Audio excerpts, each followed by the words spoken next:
Hello everyone, welcome to Pommy and Oz. Hope we're all doing really well. If you're new around here, hit that like button, hit that subscribe. It really helps the channel out. Can't thank you enough for the support you've given me recently, so thank you very much for that. Today, what we're here doing, we're looking at a mock mid-season draft. Now, these are incredibly hard to do because the intel, the mail, and all that lot is probably the closest guarded secret. It's a little bit easier to do when we're doing it on skill, order, and having a little bit of a discussion around that. So we're going to have a crack at it, put our necks on the line. I haven't seen anyone do a full pick. So we're going to have a little bit of a crack. We put a lot of research into this.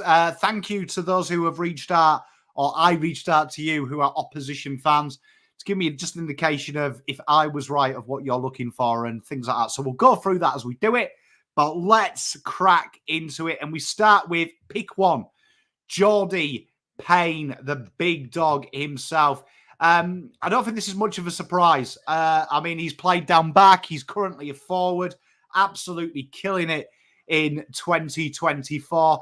And I think when you look at what North want, North Melbourne will just go for best player available. They're trying to build a list. And I look at what North have got at the moment. I think Geordie Payne, with his 27.5 touches, 5.8 marks, 7.3 tackles, and 3 goals a game, albeit in, obviously, junior football, as it were, I just feel they'll go best available talent. He's a great player, Geordie Payne. Can't believe he didn't get picked up in the draft, but he is an incredible footballer. And I think this allows them to rotate players. You've seen Colby McCurcher. He's played in the midfield up forward. You've seen Sheasel start down back, starting to work his way forward. I think this gives them a natural urge now to move Sheasel to midfield forward and play Geordie off the halfback to start with, and then link that in. And I think that's a real clever little ploy. So for me, I think he is the main man for them. An absolute incredible footballer as well. Like he really has got some skill. He's run and carry and his speed. He's kind of like an Audi version of Christian Salem, as it were. So he really breaks lines as well. So even though he hasn't played down back this year, he's been playing forward. That gives him scope. I do think that he's naturally made for AFL to start life at halfback. Up next, Remy McLean goes to Richmond. Now, Richmond have got a real hard to pick. They've lost Naismith. They've lost a plethora of backs. They've moved some of their players, Kajitsky and stuff, to work down back. I think they'll go a forward. They'll go a tall. And I think that there's been a few links, and Blighty has been linked with them. But I just think they'll go with what they know, and they'll go local. An incredible, great set shot. His ability to work off his man. His leading patterns are impeccable. Working with players like Tom Lynch. He's a very Audi Jack Rewald, but you can see them traits. And I think it's a risk-free selection for them in Remy. And you can see here 9.4 touches, 5.2 marks, 0.8 tackles, and 1.6 goals. He's got something for the Eastern Ranges. And I just feel that he's a ready-made pick for them. He's played the 5 games this year for the Eastern Rangers and really stood out. He's obviously on the Box Hill list as well, as we know. I just feel that they'll look at this and they'll see it's a safe pickup in the terms of the work has been done for you, and it gives them that forward depth, which allows them to be a little bit creative. They're starting to be creative down back. I just think they'll go for best available with no go home factor. So I feel like Remy is the man there. And I think that might surprise someone. I know they've been linked with players like Jack Hutchinson. They've been linked with all sorts of players. But I just feel Remy is the man for them. And there's a lot of noise coming up late. Up next, pick 3, West Coast Eagles. I'm going Jacob Blight. Now, you could make some arguments for a lot of players here with Blighty. But at 22 years old, I think he's the best WA talent in here. He's ready-made to slot in. Jeremy McGovern's not getting any younger, as it were. He has been sensational in Waffle. He is a proper intercept marker who loves to feed the ball through the corridor. He's got some incredible skill as well. Little bit of a change of pace as well. He's that real nice size as well, 196. I just feel that this is like a no-brainer for me, for them with Blighty. It's risk-free. He's ready to go. And I look at their list, and you've got like players coming back in the forward line. Are they going to go exceptional? I don't think so. I think this is a position of need for them in a key position stock. And I think Blighty just makes the opposite sense. West Coast have never been a team that bucked the trend, really, and surprise people. I think they'll just go Blight, best available talent. He's a key position player, which are hard to find. It saves them a draft pick next year as well. A lot of people talked about Harley Reid being traded up and getting pillars and stuff. I think the forward line is pretty much sorted now with Waterman and obviously Oscar Allen to come back. Slide him in. They've got the best available talent, and we move on to the next. St Kilda, I think they need quite a lot, and it's a tough one when you look at these players, really, I think, when you look at what they want. But this guy here, his ability to play on the outside, play down back, also has had moves forward as well, inside and out. He is an incredible player, an incredible little player. And he has got the ability to really change the game as well. He can play just about everywhere, and that is a real solid. And in the VFL this year, he's really showcased it. Got on the score sheet in the North Melbourne game, which was really good. He's really industrious as well. Wins his own ball, finds his own hard ball. And as you can see here, just under a goal a game, 4 tackles, 6 marks, 23.1 touches. I think when you look at what Ross likes, he likes good on his footballers. They were heavily linked, obviously, this year with one of their Sandy Dragons players. And that is usually what happens in the drafts. And when you look at what they do, Max Bennett, obviously ineligible, they go with what they know. I think Max Hall is the next best available, very similar to that kind of Benier type role. So I think it's a no-brainer for me. They'll go into this and they'll get it. This was probably the toughest one for me, without a shadow of a doubt. Because what do these guys need? What do Hawthorn need? Now, there is a player there, that Will McLaughlin, who I think is incredible talent, and for me would be pick 1 if I was picking it on what I would pick. But I think they'll go Luke Beacon. Now, the reason why is you've seen they've tried to shift this, and I don't think that they have any exceptional halfback run. And that is what Luke Beacon comes in. His ability to run and carry, his rebound, he's got a real good change of pace. He's highly athletic, and he's got a lot of strings to his bow, and he's AFL size. 22.7 touches, 5.4 marks, 3 tackles a game, 0.1 goals. You've seen that they've moved Hardwick up forward and things like that. I think he's the next natural replacement. I think they'll look at this, and what Hawthorn have done recently incredibly well is they have talent acquired. They have acquired what they're looking for. I think he's a point of difference from what the Hawthorn team have. I think they would go Max Hall or Remy McLean if he was there. They'd stick to what they know. But I think this is a great opportunity now to look at something that you probably don't have and one that just helps you out. And I think Luke McLean is that pick. So that's what I think Hawthorn will select there.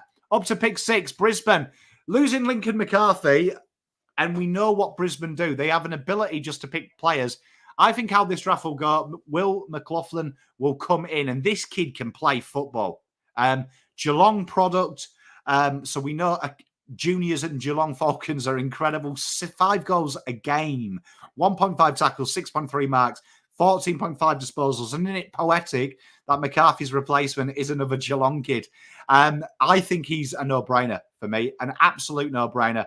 They'll get him in, and he will be sensational. And I think he's in the perfect side for him. So Will goes there. I know they've put a bit of time into him as well. I think that they'll go for him, and what a pickup there. What a pickup. Pick 7, Toby Murray. This might surprise some people. I looked at Noah Howe's. I just don't think key forwards are an area that they'll look at, particularly with Welsh coming through next year. Now, this is a brother of Nick there. He swings down the back and forward, been playing more forward for their Sandful side. 10.4 disposals, 4.8 marks, 0.8 tackles, 1.2 goals. It stick to what you know. It sticks to what you know for me, and I feel that the fact that this guy can swing really brings them in with an avenue here. He's got some real talent as well. I can see a future of him down back as well, just FYI. Even though they've been playing forward for Sandful, I think the back could be where it is. He's a bolsterous boy as well. He is absolutely huge. Absolutely huge. So definitely someone that I am looking at. Incredibly strong in the air. Also can ruck as well, which is helpful. So be playing ruck forward in the sandful with stints down the back.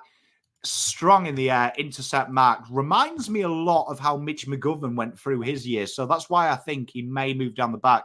Toby Murray for me, no-brainer. Trent Bianco up next, and he has built incredibly on the VFL Footscray list. He's been added to the leadership group. He looks a total different kettle of fish to what he was when he came into the system. He's been there. He's done it. I feel like they do need that. This year in the VFL, 9.1 touches, 1.1 goals, 3 tackles, 5 marks. He's a very Audi Bailey Smith, how he's been playing in the VFL. He's got some real nice little touches, and I think they'll go safe. We know Footscray.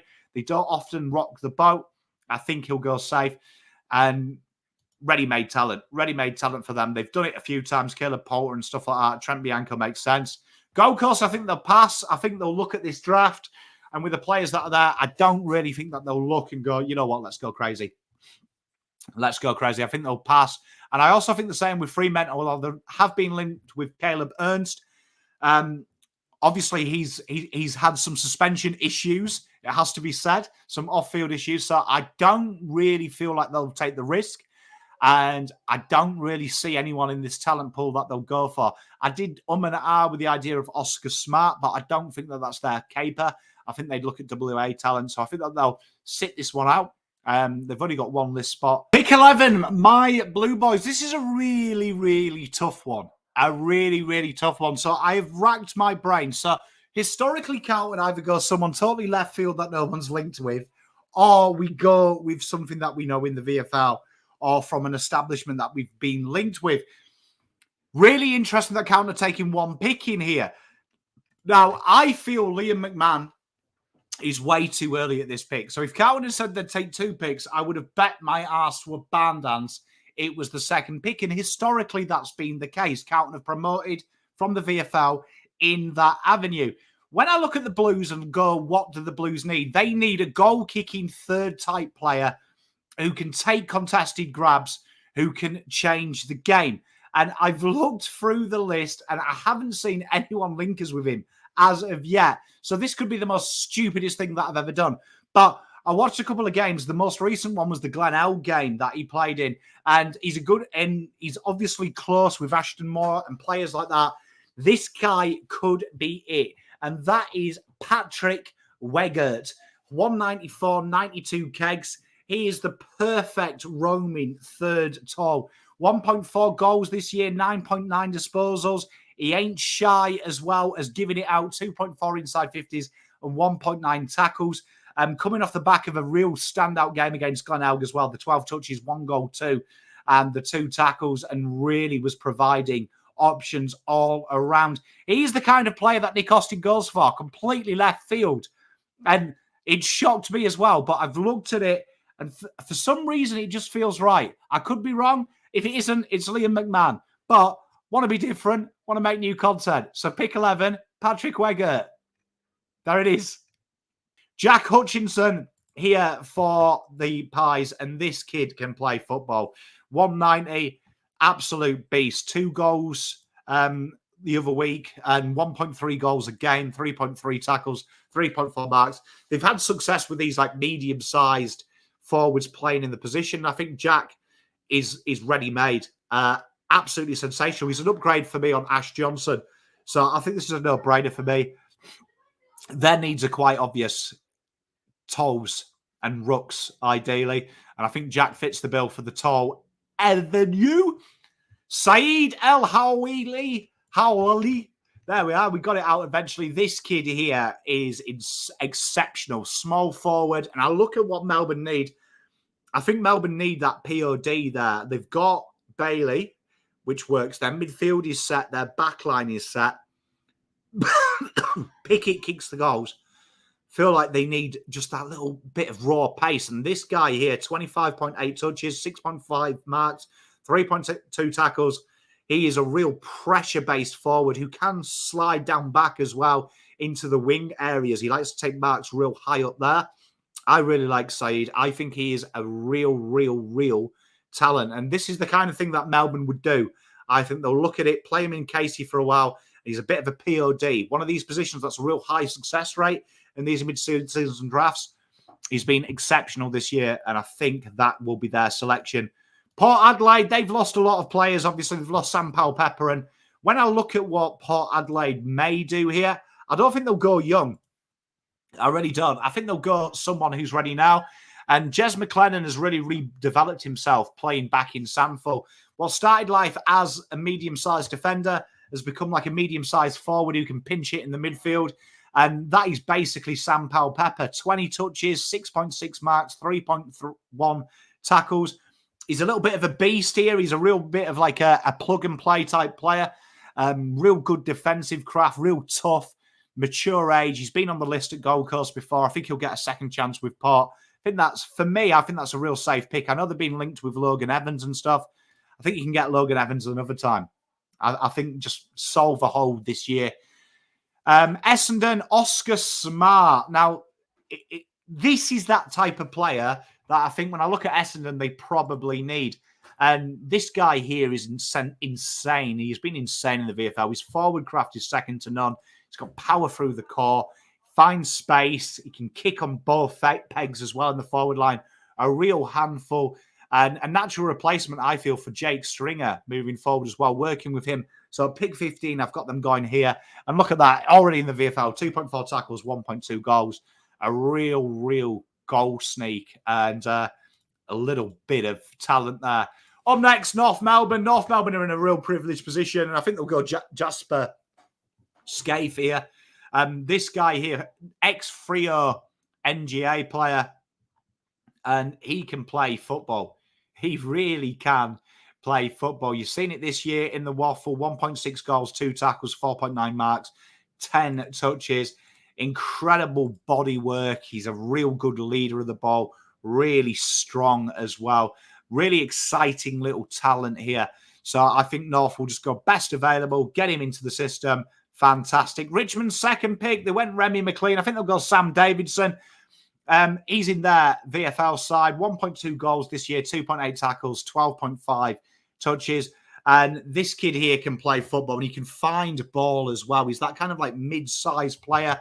He's got some hella talent as well. Nice little change of pace. And I think that they'll really use this draft here to try and get that position. I don't mind seeing Kajitsky down back and stuff. So I think that they'll go forward because I feel like their forwards aren't really potent apart from Tom Lynch. And obviously with their injuries, I think they've got to try and replace this. So this is a real good little safe talent. He's been in and around the system. It saves you having to waste a pick next year on a key. Start early, get the talent in, and really build that pool up. Sam Davidson's a really good selection for me here.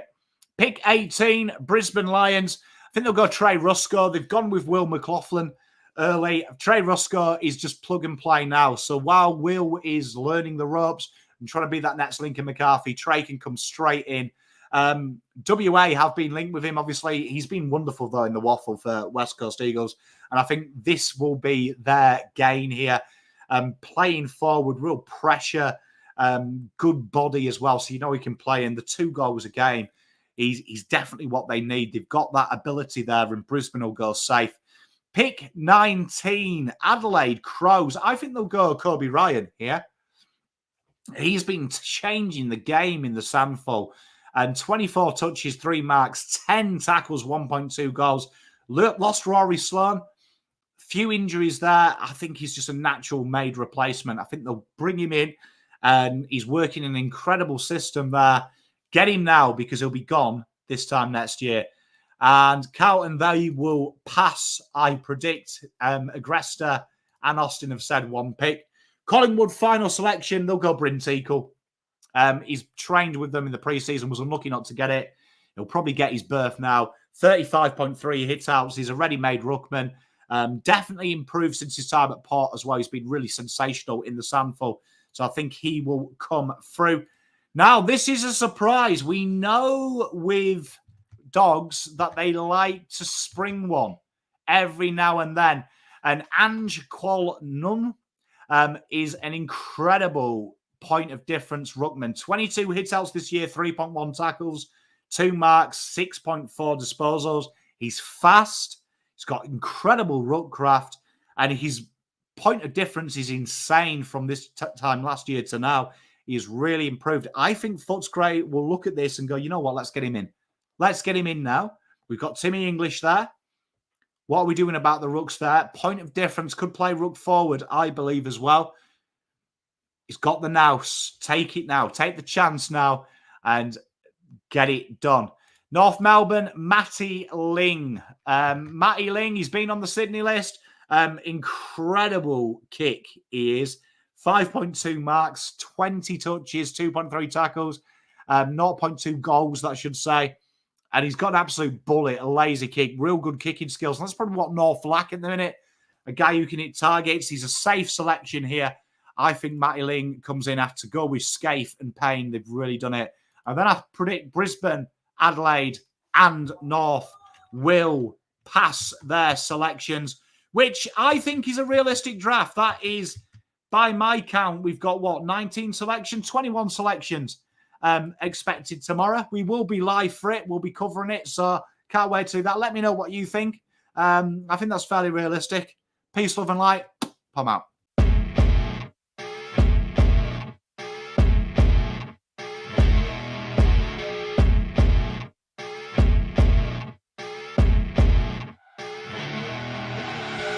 See her rolling up, Uber black Cadillac, high heel boots and a sexy body full of tats. Baby's bad, oh